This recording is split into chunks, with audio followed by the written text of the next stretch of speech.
Well, welcome back to the podcast. And if you're new here, glad to meet you. In this episode, we're going to talk about making inner peace easy. Now, according to the American Psychological Association, stress levels have increased in alarming amounts in very recent years. The Center for Disease Control estimates that 60% of adults have at least one chronic illness, while 40% have at least two chronic illnesses.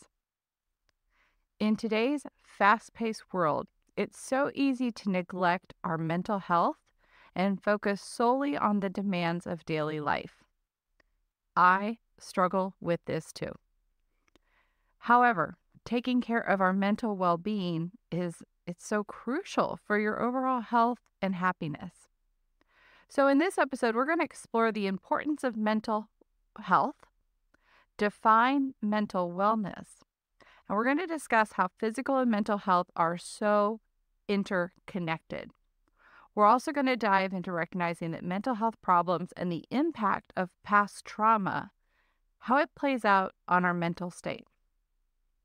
Additionally, I'm going to give you self-care strategies and tips for maintaining your mental wellness and explore the future of mental health care. So, are you ready? Let's embark on this journey towards achieving mental wellness and finding inner peace together.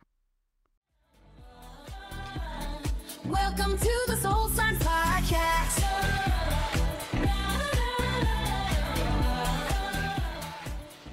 Hey there, I'm Gabrielle, your podcast hostess and the creator of the MytiZen wellness brand. Now, in case we haven't met yet, I want to give you the too long don't listen story of how all this came to be.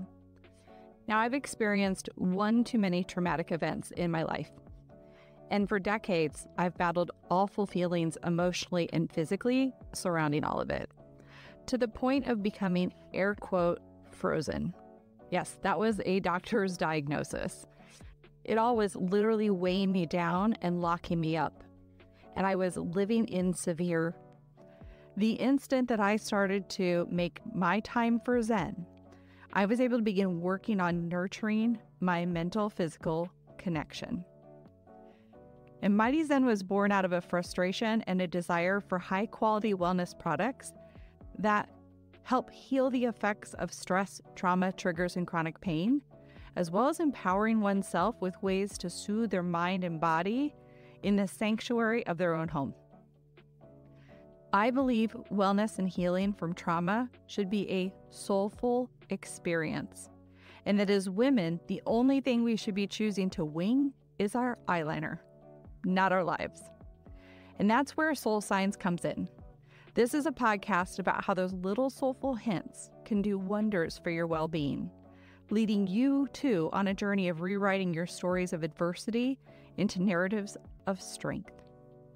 And with MytiZen by your side, I know we can make it more soothing and accessible than ever to help you take care of yourself emotionally and physically. Your body and mind are connected in truly remarkable ways, and you deserve to discover all this and live your best life, however you define that. I know I'm not the only one to feel alone on the journey. And in my journey since launching MytiZen, I've come to realize some things we all have in common. We all have a pain story, mental or physical. We've all experienced pain. Since I've started just creating this brand and sharing my own journey, every single person has had something to say about themselves, their life experiences, pains that they have, toughness that they've endured through life. It's such a commonality between all of us, you don't even realize it. Yet, we feel alone on our journey. We feel shame, we feel all these emotions that go along with it. I guess it's because in the beginning, we want to feel like we're our best, right? Peak performance. But it's all part of the human experience, to be honest. And I think that this feeling that we experience sometimes is not understanding how normal it is to just have moments of these negative feelings. Um, Mental wellness, it should be as normal of a conversation as talking about the diet that's working for you or your favorite exercises. We do that all the time. We share, yeah, I'm, taking this and I'm doing that and I tried that and, this person's workout is really doing things for me. And we share that. We're excited to share about that. But yeah, we don't do that with our mental health. But when it comes down to it, your mental health is, I almost want to put like a rank above your physical health. It plays such a crucial role in our overall well-being, especially, going all the way back to our formative stages of adolescence.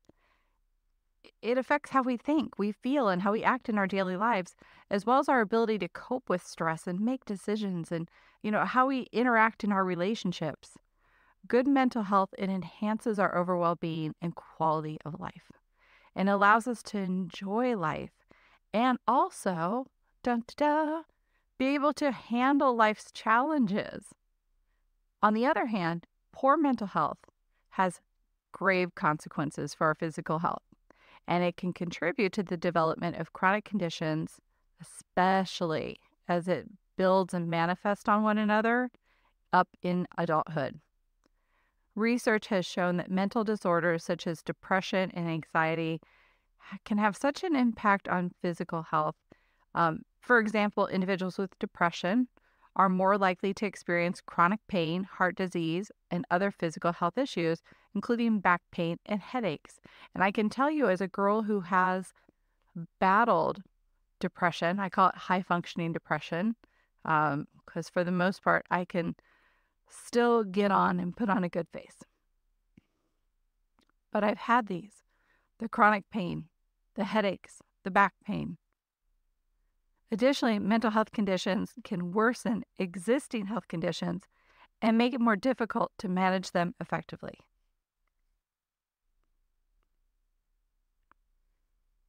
And this is why I'm really passionate about this topic, and I'll repeatedly drive home about prioritizing your mental wellness and seek help for any mental lows that you'll be experiencing. It is normal as a human being.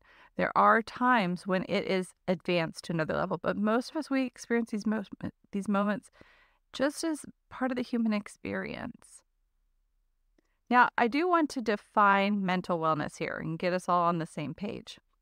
So, mental wellness encompasses more than just the absence of like a mental diagnosed illness. It involves maintaining a positive mindset, healthy relationships, effective coping mechanisms. The World Health Organization defines mental health as a state of well-being in which an individual realizes their own abilities, can cope with normal stresses of life, and can productively and fruitfully make a contribution to their community. Mental wellness focuses on the overall well-being. It involves taking care of your mental health through self-care, stress management, and building your resiliency. Cultivating mental wellness involves developing self-awareness. And that helps you to be able to regulate your emotions, nurture your relationships, especially with yourself. It requires being proactive in maintaining mental health and seeking support and treatment as needed. Like you become so aware. It's like one of those things when you know you're hungry, right? Or you know you have a craving. And you lean into that. And you can get that in tune with yourself. And I can tell you what, it has a profound impact on your overall quality of life and happiness. You can enhance your emotional and psychological well-being. Like, how amazing is that to think about it, that you're in control? You can improve all the aspects of your life and be able to navigate life's challenges with resilience and grace. So I want to talk about identifying mental health problems because this is going to be a struggle for a lot of people. A, you don't have the money to get the proper help. That is a reality for a lot of people. And then 2, it might just be that you're having a normal human experience. And for some people, they can go down the road of seeking diagnosis. And as somebody who's gone down the road of what's wrong with me, sometimes the medical community, they're quick to fix a symptom versus really exploring what's wrong. And I'm somebody who has complex post-traumatic stress disorder. And I wasn't diagnosed with that until in my 50s. And I will be like, full clarity, that's self-diagnosed. No professional got me there. But when I read the book, The Body Keeps Score, let me tell you what, I was like, holy crap, they're talking about me. This all makes sense. And this is a relatively newer diagnosis. So anyway, if you're somebody who needs labels, great. But I think the main thing here with identifying mental health problems is just knowing in general what it is you struggle with. What do you need work on in order to build up your mental wellness? For me, I realized I need to work on my hypervigilance. I need to try and work and connect stories with my compartmentalization. And that takes time. But I'm a different person now that I can like understand why I might be triggered by something and have a physical reaction, and I can connect it to some stupidity of the past. Like, it is even happening. Oh my God, the stories I could tell you. And it's such a relief to finally have that relief. So let's get into recognizing some of the signs of mental distress. It can manifest in so many different ways, and there are so many different symptoms. I just gave you an example of my own, but there are some common signs and behaviors that can indicate some mental health challenges. So, take this with a grain of inspiration in helping you on your journey. So one is persistent sadness.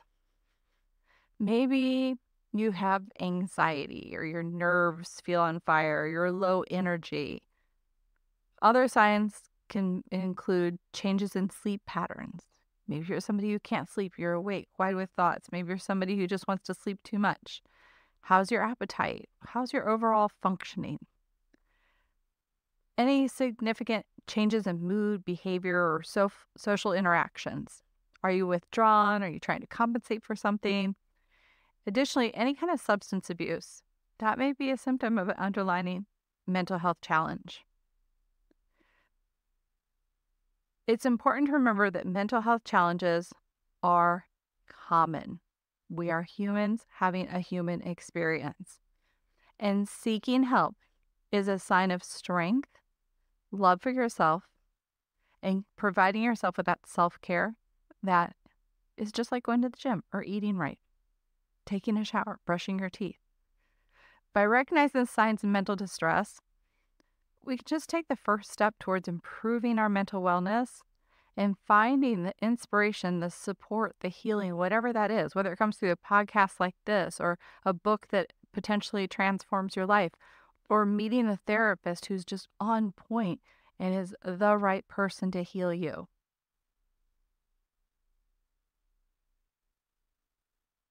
So I think this podcast has become my, stand on a soapbox, preach, like, mental wellness. But it's so important because when it is diagnosed, when you struggle, when you give up on finding an answer, it still goes on to impact your life, your relationships with yourself, with others. And it holds you back. Imagine it being like, Spider-Man shoots out a spider web and traps its, like prey. It's a weird diagnosis, but it came to me in the moment. And you're just like, you're stuck and you can't get out of it. It's being trapped. I guess that's basically the analogy of it. You trapped. You don't know how to get out of it. And even if it's just a life thing, a fear, an anxiety, a worry, a sadness, there's so much that comes from down the pipeline from abuse or life trauma, and being able to understand yourself and diagnose what's happening, it puts you back in the driver's seat so that you have control over that. And it really helps with mental health challenges such as depression and anxiety. Um, that even then goes on further into your immune system, your heart health, overall disease control. A lot of people who struggle with mental health disorders, very, very sedentary. And I can tell you, as somebody who has struggled, it's just like, oh my gosh, getting up and showering, box checked, okay, accomplished that today. But that leads to lower physical activity, which then, poor health, obesity, chronic conditions, and depression and chronic stress have been linked to increased inflammation in the body, which leads to the development of other chronic health conditions. So we can see how having our mental wellness and physical health connected, that if you neglect one, it's got consequences on the other. So please seek appropriate mental health care. Address any undiagnosed mental health issues. If you're not getting it, you can feel it, that something's off, it's not right. And keep moving forward. Listen to podcasts like this. Seek self-help books, whatever it is. You go down the Google rabbit hole. Please just keep on the journey of how can you connect what you're experiencing and be able to flip it around.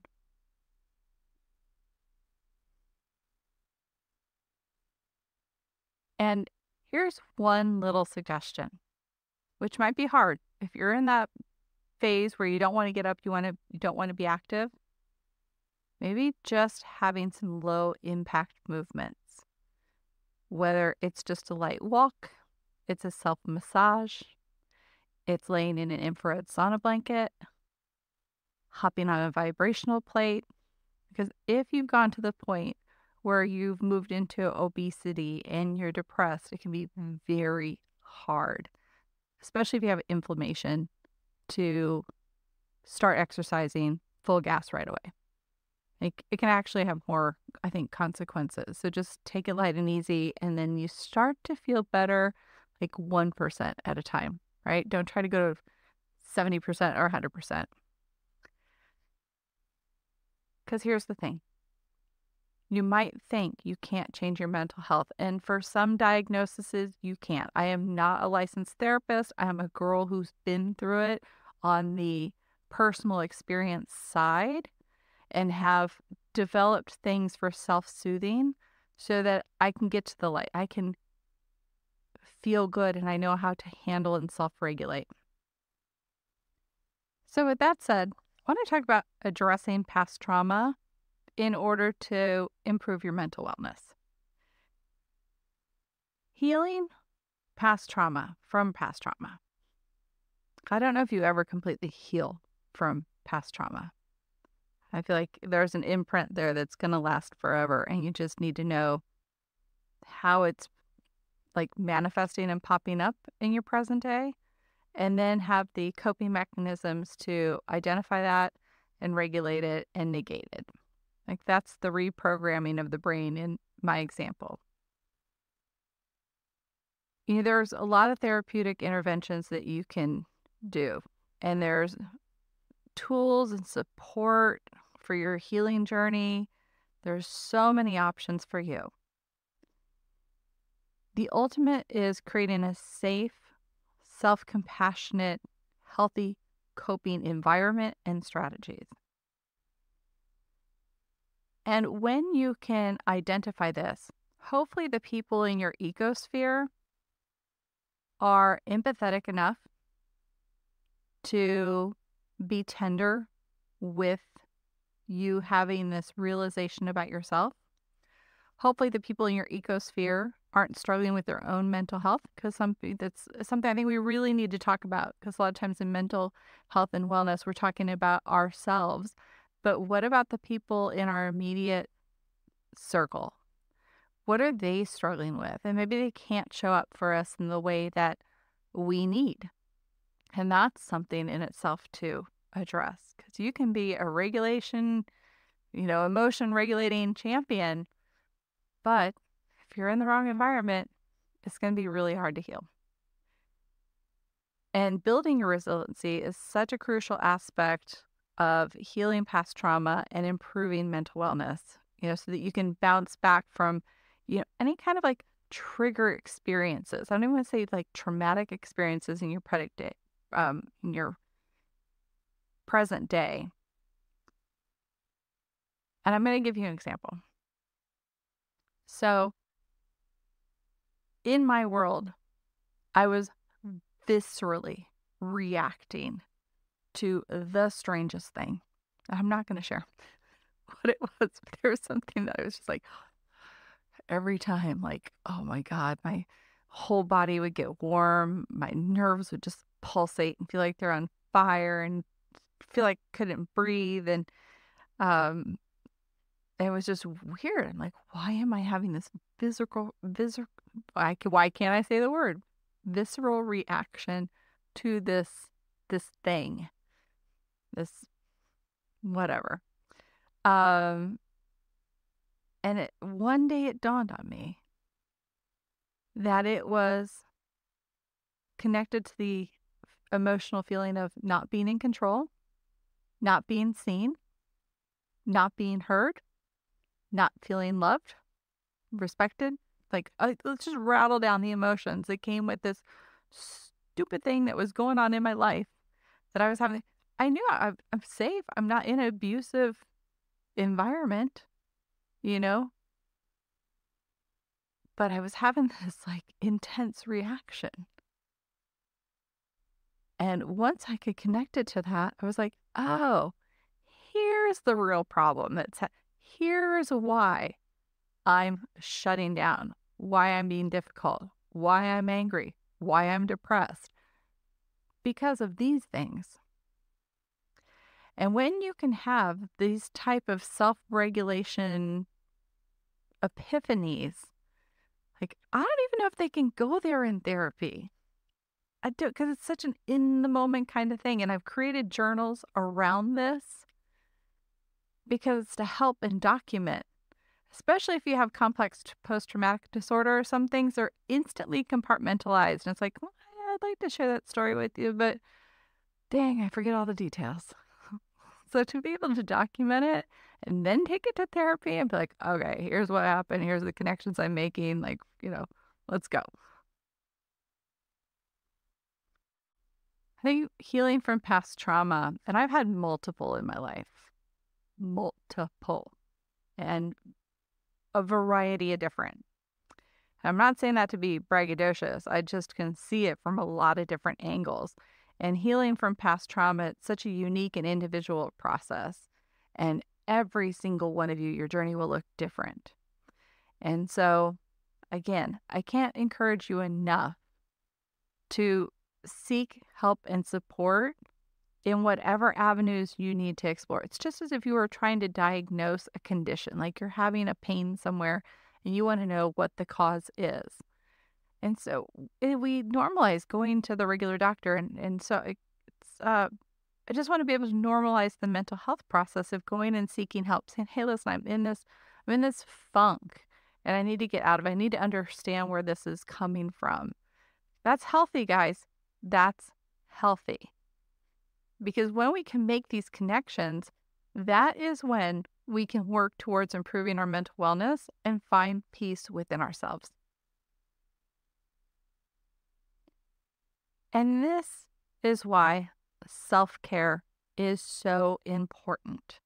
To not just wake up and jump into your day and not have any moments where you can just be with yourself and understand yourself on a deeper level.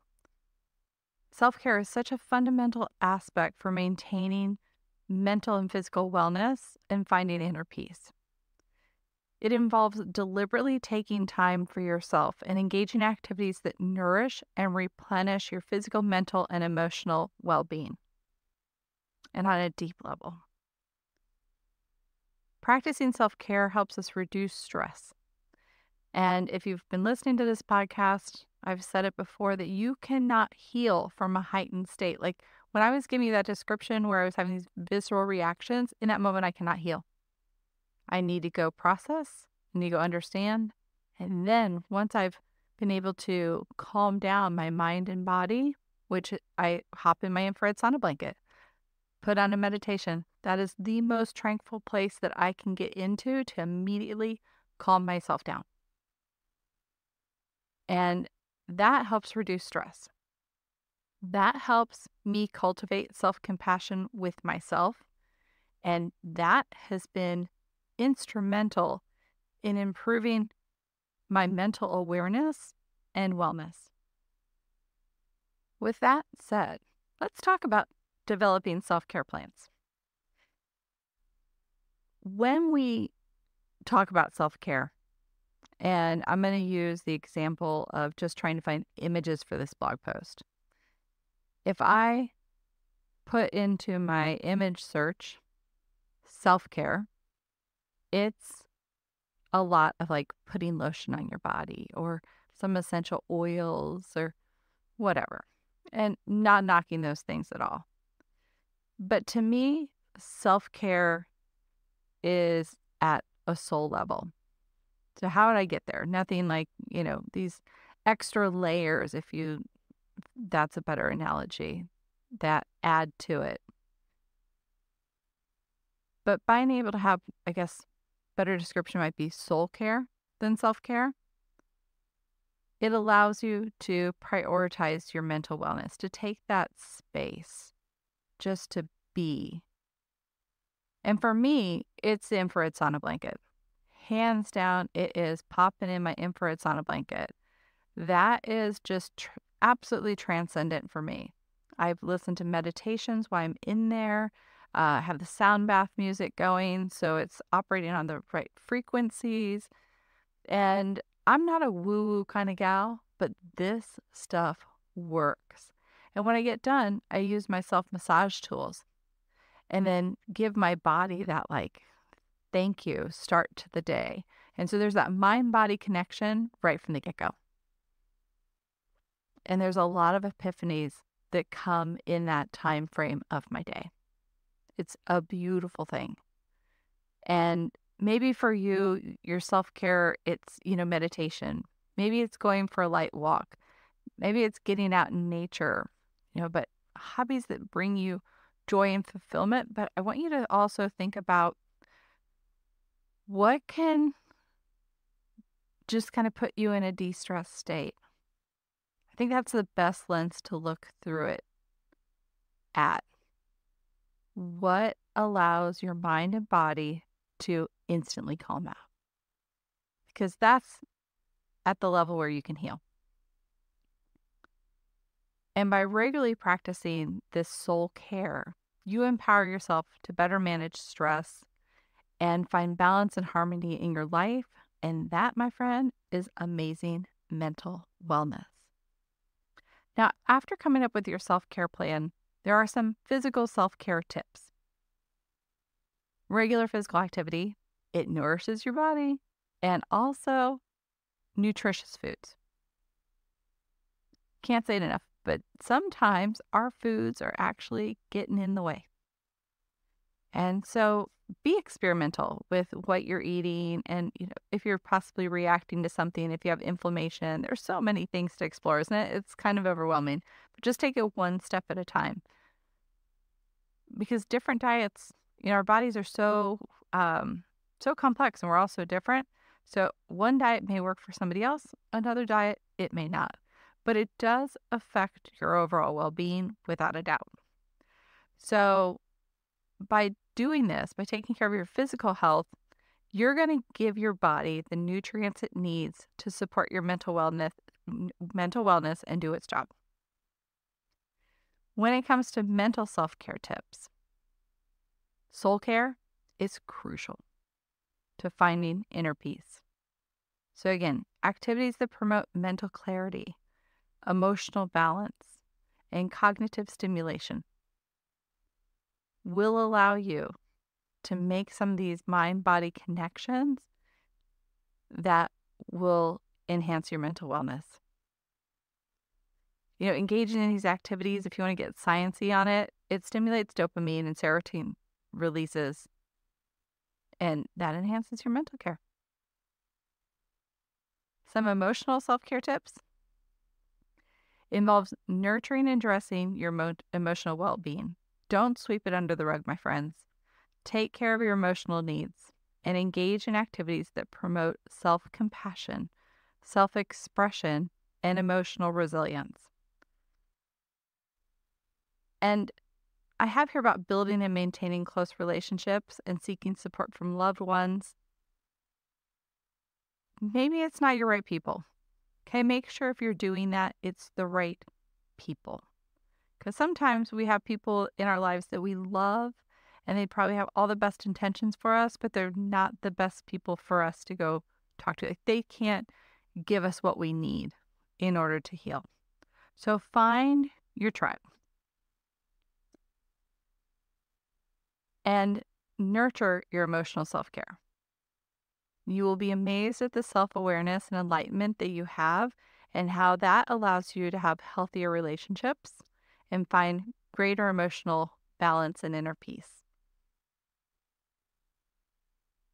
I think it's also important to know your personal signs of stress. Like when I was talking with that earlier story about something I just had this visceral reaction to, and it was connected to past trauma of not being in control and not being seen and not being valued and not feeling loved and, all the things. And this incident in my life was triggering those type of reactions in my body. It sounds crazy, but it's true. So know your personal signs of stress. Take the time to understand what it is for you.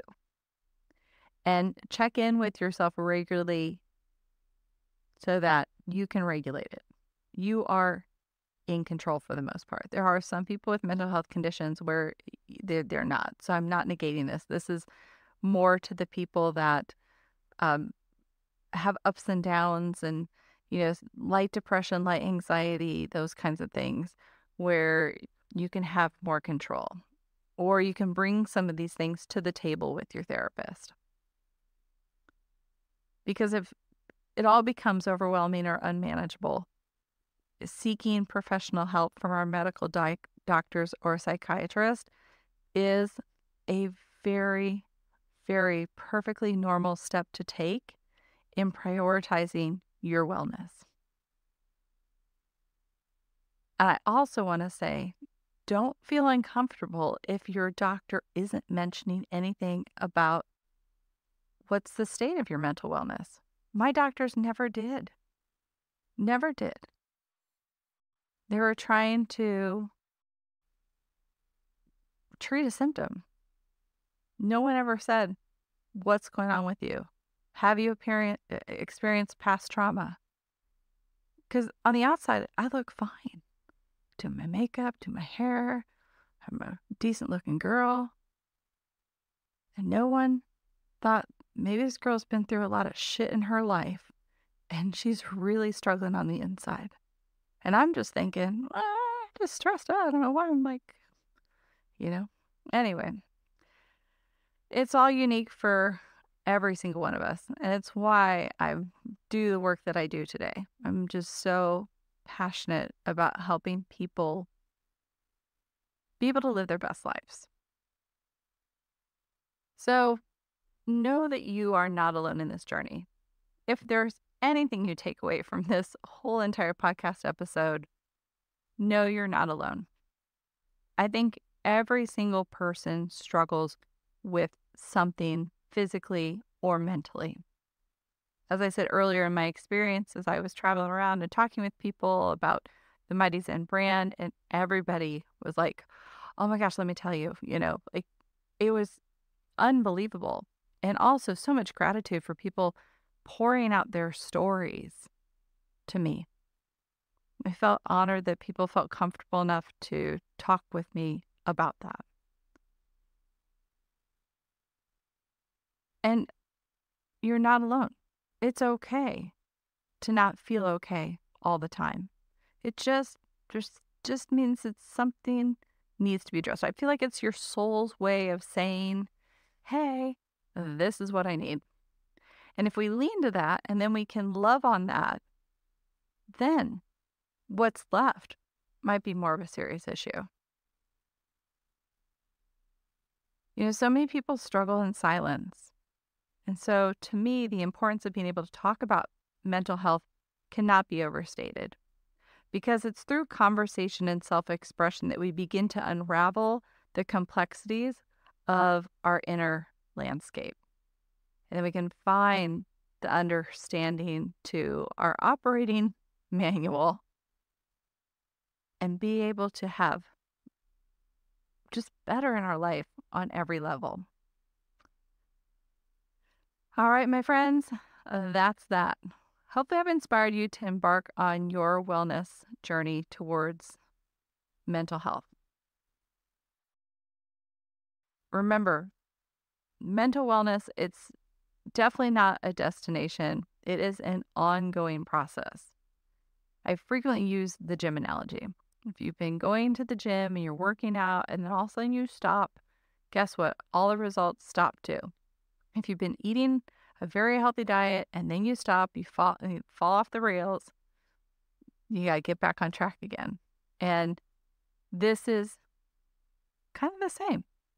But by taking small steps every day and being kind to yourself, even if no one else around you is, I do want to say that because some people are just in toxic environments. But by being kind to yourself, by making the proclamation that it is my time for Zen, I am working on myself, I can tell you, you can cultivate a healthier mindset and be on the path to feeling inner peace. Well, I hope you enjoyed that episode and you are excited to try those rituals out for yourself. And by the way, did you know that new episodes drop weekly? Now, I'd hate for you to miss out, so make sure you subscribe to our podcast page if that's where you're listening, or follow along on your favorite podcast platform. I can't wait to hang out with you again soon. Have a great week, and I'll see you in the next episode. Thank you for listening to the Soul Science Podcast, where little hints spark big transformation.